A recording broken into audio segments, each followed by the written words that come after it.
На 5 дена пред да прекине важноста на одлуката со која под мраз се ставија цените на неколку основни прехранбени производи, од владата без одговор дали ќе ја продолжат или ќе интервенираат со други мерки.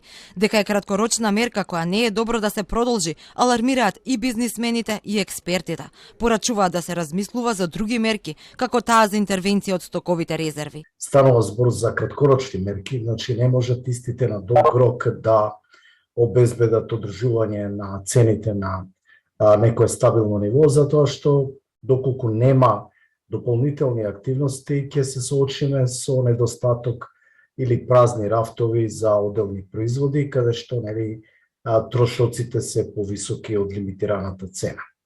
Доколку нема пораст на платите, јасно е дека граѓаните ќе почувствуваат ова покачување на цените како неизбежно намалување на нивниот животен стандард.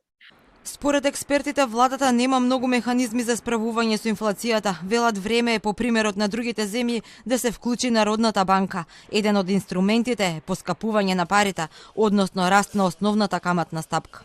Може полека да се очекува, бидејќи тоа го најавуваат и другите централни банки, полека заострување и затегање на монетарната политика и благо покачување на каматните ставки.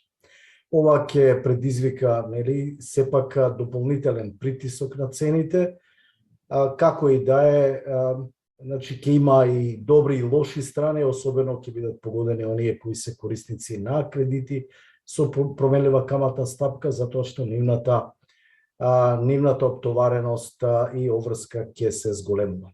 Од Народната банка пак смируваат, нема потреба од промена во основната стапка, но има потреба од будно следење на состојбата. Доколку растот на цените од продолжен карактер и позначително влијае на инфлациските очекувања, Народната банка е подготвена за соодветна реакција со инструментите со кои располага. Владата под мраз ги стави цените на лебот, шеќерот, брашното, маслото за јадење, млекото, свежото месо и совомесни производи, сирењето и урдата, а потоа и на јајцата, оризот и тестенините. Одлуката ја донесе на почетокот на минатиот месец, а важи до понеделник.